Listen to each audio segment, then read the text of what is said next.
नमस्कार। एक बार फिर से स्वागत है स्टडी गैंगवे में। मैं हूं चंदन वर्मा और आपको कंटिन्यू पढ़ा रहा हूं जनरल साइंस। जनरल साइंस के चैप्टर नंबर 10 में चल रहे हैं। आज हमारा डे है एमसीक्यू का, मल्टीपल चॉइस क्वेश्चंस का, जिसमें मैं बताता रहता हूं कि हम 20 क्वेश्चंस कराते हैं चैप्टर समाप्त होने के बाद, और 21वां क्वेश्चन मैं आपको करने के लिए देता हूं। इस चैप्टर का नाम फसल उत्पादन, क्रॉप प्रोडक्शन, और इस चैप्टर से रिलेटेड बहुत सारी बातें हमने बता दिया कि कब फसल, रबी फसल, खरीफ फसल, जायद की फसल क्या क्या होती हैं। मत्स्य के बारे में बताया, मत्स्य पालन क्या होता है, जंतुओं से हमें भोज्य पदार्थ कैसे मिलते हैं, मिट्टी किस तरीके से तैयार की जाती है, उसके बाद से बुआई कैसे होता है, उसके बाद से मड़ाई कैसे होता है, सिंचाई कैसे होता है। ये तमाम चीज़ें इस चैप्टर में हमने पढ़ा और समझा। तो इसी पे आधारित 20 क्वेश्चंस हैं। हमें सिंपल लगता है क्वेश्चंस, बहुत आसान लगता है, और फिर हमारे दिमाग से उतर जाता है कि अरे ये तो बहुत आसान था, और बाद में पता चलता है कि गलत टिक मार करके आ गए हैं। तो आपको एकदम से ध्यान रखना है और हर एक ऑप्शंस पे समझना है। तो मैं आपको हर एक ऑप्शंस पे समझाते हुए बताऊंगा, और ज़्यादा से ज़्यादा आपको क्वेश्चंस कराने का प्रयास करूंगा मैं, ठीक है। इस चैप्टर, हर चैप्टर के समाप्ति के बाद मैंने बताया कि 20 क्वेश्चंस कराते हैं। आइए देखते हैं कौन से क्वेश्चंस आ सकते हैं जो कि इम्पोर्टेंट हैं, और उनको थोड़ा सा ध्यान देने पे हम आसानी से हल कर सकते हैं। यदि हमारे दोनों लेक्चर देखे हैं, और यदि यहाँ पे मेरे क्वेश्चंस करते करते आप फंस जाते हैं, पहले सोचते हैं क्या हो सकता है, तो आप हमारा पीछे के 2 लेक्चर देख सकते हैं चैप्टर नंबर 10 के। तो सबसे पहले मैं बता दूं फिर से कि चैप्टर नंबर 10 में है हम लोग, चैप्टर नंबर 10 में है, नंबर 10, और चैप्टर का नाम है क्रॉप प्रोडक्शन, मीन्स फसल उत्पादन। क्रॉप प्रोडक्शन चैप्टर का नाम है। अब क्वेश्चन से सीधे क्वेश्चंस पे चलते हैं। सबसे पहले क्वेश्चन आपके सामने आता है, निम्नलिखित में से रबी की फसल है, निम्नलिखित में से रबी की फसल है। अभी आप सोचिए क्या हो सकता है। तो रबी का जो फसल है कौन कौन है, इसमें से ये जानना है। तो देखते हैं, ए ऑप्शन है धान, बी मक्का, सी मूंगफली, डी गेहूं। तो रबी का जो फसल होता है वो नवंबर से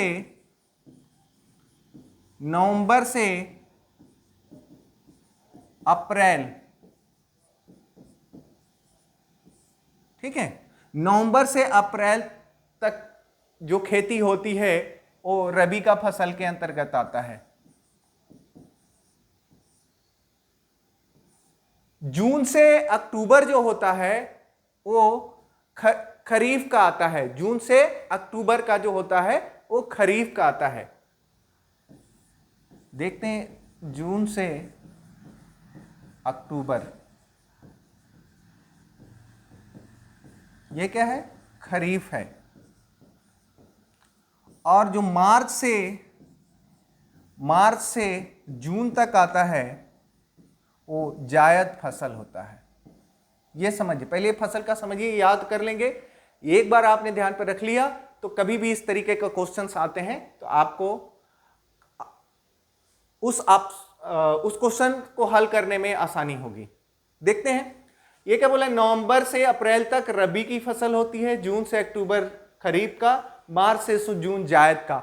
इसमें क्वेश्चन है कि निम्नलिखित में से रबी की फसल कौन सी है। तो रबी की जो फसल है, आप देखेंगे कि गेहूं जो है नवंबर में बोया जाता है और मार्च या अप्रैल तक काट लिया जाता है। इसलिए ऑप्शन डी सही है। ऑप्शन डी सही है। धान हम लोग कब बोते हैं, जून में बोते हैं, जुलाई अगस्त में बोते हैं। मक्का भी उसी टाइम। उसके बाद से मार्च से जून जायद, जो मूंगफली के जो मूंगफली होता है, उड़द होता है, इस तरीके का जो होते हैं वो जायद फसलों में आते हैं। तो कह सकते हैं कि option number D is the correct answer. Next है, निम्नलिखित में से खरपतवार नाशी है। कौन सा खरपतवार नाशी है? तो मेटाक्लोर छींटते हैं। मेटाक्लोर यूरिया से खरपतवार नहीं, कंपोस्ट से नहीं, अमोनियम फास्फेट से नहीं, यानी मेटाक्लोर जो दवा है उसको छिड़काव करने से आपका ये खरपतवार, घास फूस की समाप्ति होती है। जो खेतों में हम यदि कोई फसल उगा रहे हैं और उसमें घास फूस आ गया तो। इसके अलावा एक और भी होता है, 2,4-D भी होता है, ठीक है। तो दो चीजें हैं, यहाँ मेटाक्लोर के जगह पे 2,4-D भी रहता तो ऑप्शन करेक्ट रहता, यूरिया नहीं, कंपोस्ट नहीं। तो ऑप्शन सी आपका सही आंसर है। नेक्स्ट चलते हैं, यूरिया उर्वरक है। कैसा उर्वरक है आप बताएंगे? आपने यूरिया का पैकेट देखा होगा, यदि यूरिया का पैकेट देखा है, आप सोचिए ऑप्शन क्या हो सकते हैं। तो यूरिया का जो पैकेट है उस पर लिखा रहता है 46.6% नाइट्रोजन, नाइट्रोजन लिखा रहता है, ठीक है। तो इसका मतलब यह है कि ये नाइट्रोजनी उर्वरक है, या फिर 46% लिखा रहेगा। आप यूरिया का कोई पैकेट देखिए जिसमें 50 केजी यूरिया कोई रखा हुआ है, छिड़काव कर रहा है, या किसी के घर में है, उस पर ये लिखा रहता है। तो सीधे हम कह सकते हैं कि ये नाइट्रोजनी उर्वरक है। यूरिया क्या है? नाइट्रोजनी उर्वरक है, इसलिए option number A is the correct answer. Sahiwal है। साहिवाल क्या है? साहिवाल बोल रहा है क्या है? गाय है, भैंस है, मछली है, मुर्गी है। तो पहले तो जानेंगे कि साहिवाल होता क्या है। साहिवाल एक नस्ल है, नस्ल है पशु का। ये नस्ल है किसका? पशु का। तो साहिवाल जो है गाय का एक नस्ल है, ठीक है, देसी नस्ल है, जिसे मतलब हमारे होता है ना कि ये कौन सी गाय है, देसी गाय है तो साहिवाल है। यदि विदेशी हम नस्ल की बात करते हैं तो होलेस्टीन, फ्रेजियन करके ये मतलब वो नस्ल होती हैं, ठीक है। तो साहिवाल क्या है? एक गाय का नस्ल है। तो ऑप्शन नंबर ए जो है करेक्ट आंसर है। खरबूजा, मक्का, तरबूज के लिए कौन सा मिट्टी उपयोगी है? कौन सी मिट्टी उपयोगी है? तो देख सकते हैं खरबूजा और तरबूज, मक्का, आपने देखा होगा नदी के किनारे ये ज्यादातर खरबूजा, तरबूज, मक्का ये बहुत ज्यादा होते हैं। तो नदी के किनारे कौन सी टाइप की मिट्टी होती है? तो बलुई मिट्टी होती है। तो बलुई मिट्टी जो है इसका करेक्ट आंसर है, ठीक है। दोमट, इन सब में धान और गेहूं अच्छे होते हैं। बलुई मिट्टी में, या बलुई मिट्टी जो उपयोगी होगा खरबूजा, मक्का, तरबूज के लिए होगा। अगला देखते हैं। अगला है, सोनालिका किस फसल की उन्नत किस्म है? अब यहां कह रहे हैं कि सोनालिका किस फसल की उन्नत किस्म है। मैंने बताया था, आप पिछले लेक्चर देखेंगे तो उसमें मैंने बताया है कि गेहूं का जो है सोनालिका एक गेहूं का उन्नत किस्म है, ठीक है। धान का अलग, बाजरा का अलग और मक्का का मैंने अलग अलग बताया था। आगे देखते हैं, कतला रोहू कौन सी जल में पाई जाने वाली मछली है? कौन सी जल में पाई जाने वाली? सागर, नदी, दोनों, इनमें से कोई नहीं। तो दो तरीके की मछलियां होती हैं। एक जो है लवण, यानी जिसमें नमक की मात्रा ज्यादा हो, जैसे कि समुद्र हो गया, उसमें अलग तरह की मछलियां पाई जाती हैं। नदी, तालाब या फिर कुओं में अलग तरह की मछलियां पाई जाती हैं। तो इसमें देखते हैं कि रोहू और कतला जो है, कतला रोहू मछली जल में पाई जाती हैं। कौन से जल में पाई जाती हैं? तो ये जो है नदी में पाई जाती हैं। कौन सी जल में पाई जाती हैं? नदी में पाई जाती हैं। यानी ये अलवण मछली है, जिसमें नमक नहीं हो, उसमें ये पाई जाती हैं, ठीक है। नेक्स्ट है, जून से अक्टूबर माह में कौन सी फसल बोई जाती है? मैंने बताया था कि जून से अक्टूबर माह तक कौन सी फसल बोई जाती है। फर्स्ट क्वेश्चन था कि रबी की फसल है, मैंने पहले ही बता दिया था कि रबी का कब से कब है, जून से अक्टूबर तक का कौन है और मार्च से जून तक का कौन है। तो तो इसमें देखते हैं रबी का फसल मैंने बताया था आपको कौन सा, जून से अक्टूबर। रबी जो है ये होता है नवंबर से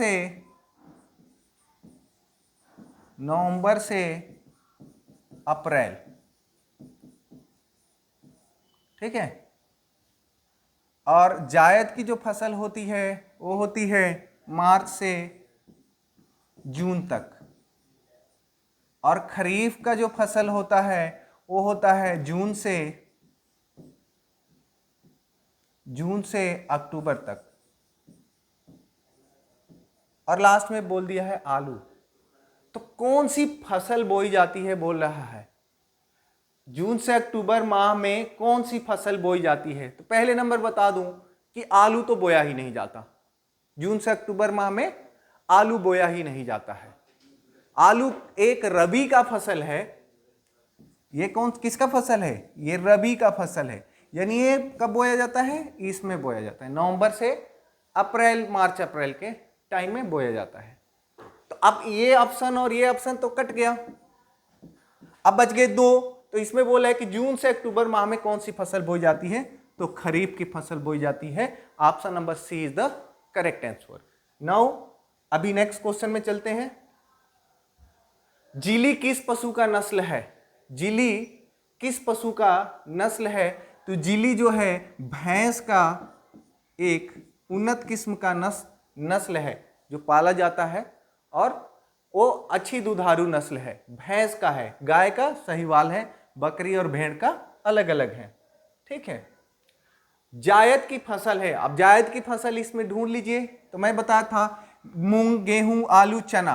अब इसमें से कौन सा जो है जायद की फसल जो मार्च से जून तक बोते हैं, तो उसमें मैं पहले ही बता दूं कि मूंग जो है मार्च से जून तक बोते हैं। तो इसमें मूंग जो है आपका जायद की फसल है। आगे देखते हैं, लाल क्रांति किससे संबंधित है। लाल क्रांति किससे संबंधित है, तो पहले जानेंगे कि लाल क्रांति, श्वेत क्रांति किससे संबंधित है, उसके बाद से हरित क्रांति किससे संबंधित, बहुत सारी चीजें हैं। तो इसमें लाल क्रांति, तो इसमें एक ही चीज देखते हैं, आलू नहीं हो सकता है, अनाज नहीं, तिलहन नहीं, मांस और टमाटर उत्पाद का जो है लाल क्रांति उससे संबंधित है, क्योंकि मांस भी होता है लाल और टमाटर भी होता है लाल। तो ये सब चीजें जो है, पीली क्रांति तिलहन से है, उसके बाद से अनाज का हरित क्रांति है, आलू का गोल क्रांति है, गोल मतलब गोल गोल आलू होता है इसलिए गोल क्रांति हो गया। उसी तरीके से लाल क्रांति की बात करें तो लाल क्रांति देखते हैं कि मांस और टमाटर का है, उसकी अच्छी पैदावार और मांस का ज़्यादा से ज़्यादा उत्पाद हो, उस क्रांति को लाल क्रांति कहते हैं। तो इसमें देख रहे हैं कि दोनों क्या है, लाल हैं। नेक्स्ट चलते हैं, कुक्कुट पालन में किसका पालन करते हैं। कुक्कुट पालन में किसका पालन करते हैं, सोचिए जरा, गाय का, भैंस का, बकरी का, मुर्गी का। तो देखते हैं, कुक्कुट पालन जो है गाय का नहीं करते हैं, भैंस का भी नहीं करते हैं, बकरी का भी नहीं करते हैं, मुर्गी। कुक्कुट पालन में पक्षी का करते हैं। तो कुक्कुट पालन मुर्गी एक प्रकार की पक्षी है। मत्स्य पालन में मछली का करते हैं। और श्वेत क्रांति की बात करें तो वहां पे बड़े बड़े फार्म बना करके गाय, भैंस, बकरी जिससे दूध मिलता हो उसका हम पालन करते हैं। तो कुक्कुट पालन में याद रखेंगे मुर्गी और बत्तख का पालन होता है, ठीक है। एफसीआई का फुल फॉर्म है, एफसीआई का फुल फॉर्म मैं पिछले वीडियो में बताया था, फूड कॉरपोरेशन ऑफ इंडिया। और ये जो संस्था है राज्य और केंद्र सरकार दोनों तरफ से मिलकर के और भंडार बनाए हुए हैं हर जगह पे, जहाँ पे राशन भंडार रखा रहता है। और जब भी राशन का वितरण होता है या कभी कहीं सूखा पड़ता है, कहीं बाढ़ आती है, तो वहाँ से वो सरकार उनको फ्री में सुविधाएं देती हैं या मिनिमम कम से कम पैसा लेकर के सुविधाएं देती हैं या वो अनाज देती हैं। नेक्स्ट चलते हैं, अगला है रोपकर बुआई करने वाला फसल है। रोपकर बुआई करने वाला फसल कौन सा है? तो देखिए धान, गेहूं, मक्का, इनमें से कोई नहीं। गेहूं तो है ही नहीं, मक्का है ही नहीं, डी है नहीं, ए। धान क्या है? रोप की बुआई करते हैं। जुलाई में आप लोगों ने देखा होगा, जून जुलाई में जो धान की रुपाई होती है वो अपने एक निश्चित दूरी पे धान की रुपाई करते रहते हैं। ठीक है, ऐसा नहीं है कि खूब सट करके कर दिया। ये धान की रुपाई जो है ऐसे इतने दूरी पे किया जाता है। ये रुपाई करके करने वाली यानी रोप कर बुआई करने वाला फसल कौन सा है? इसमें से धान है। नेक्स्ट चलते हैं, गाय की विदेशी नस्ल है। गाय की विदेशी नस्ल है, देखते हैं। साहिवाल ये देसी है, देसी नस्ल है। सिंधी ये देसी नस्ल है। जो फ्रेजियन है वो विदेशी नस्ल है, याद रखेंगे। फ्रेजियन, हॉलिस्टीन, जो दो तरीके की प्रजाति होती हैं या नस्ल होती हैं गाय का, उन्नत किस्म का, जिनको पाल करके ज़्यादा से ज़्यादा दूध निकाला जा सकता है। तो फ्रेजियन जो है एक विदेशी नस्ल है। आगे देखते हैं, पौधों के लिए सूक्ष्म पोषक तत्व है। पौधों के लिए सूक्ष्म पोषक तत्व है कार्बन, हाइड्रोजन, कैल्शियम, जिंक। तो कार्बन नहीं है, हाइड्रोजन नहीं है, कैल्शियम भी नहीं है। जिंक जो है सूक्ष्म पोषक तत्व है। इसमें क्या होता है कि जब आप देखे होंगे कि यूरिया या कैल्शियम ज्यादा छीटा जाता है खेतों में, जिंक थोड़ी मात्रा में लेकर के छीटते।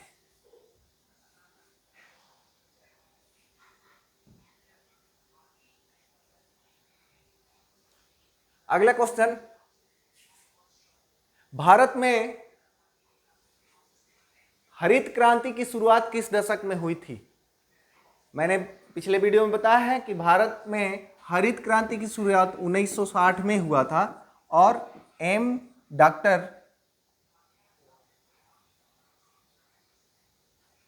Doctor M.S.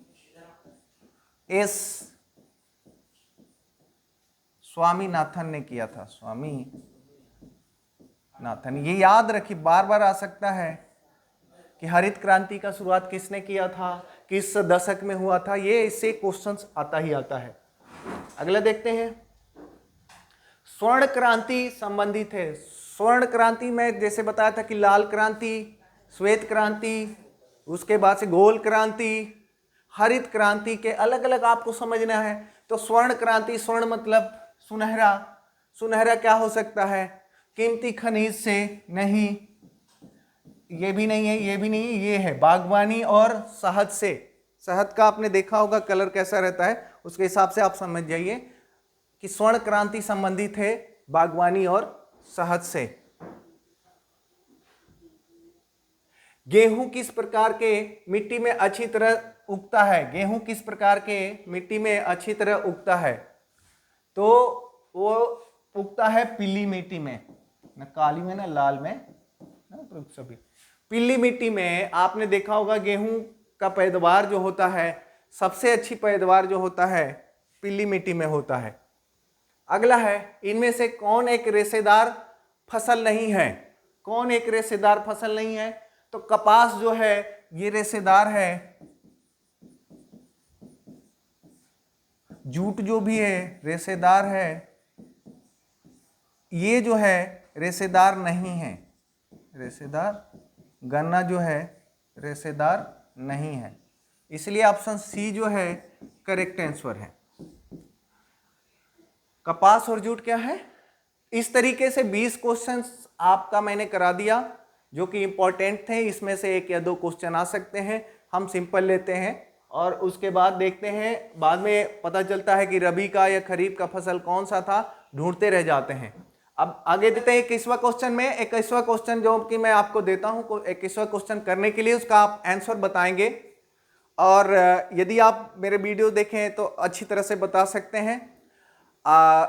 21वां क्वेश्चन है, रंजीत किस फसल की समुन्नत किस्म है? तो कह रहे धान, गेहूं, मक्का, इनमें से कोई नहीं। इन चारों में से एक ऑप्शन करेक्ट है। आप हमें बताइए, कमेंट्स कीजिए, हमारा चैनल सब्सक्राइब कीजिए, लाइक कीजिए और इसका आंसर बताइए। कंटिन्यू वीडियो देखते रहिए। फिर हम मिलते हैं चैप्टर नंबर 11 में, बल एवं दाब, जो कि फिजिक्स से होगा। तब तक के लिए नमस्कार।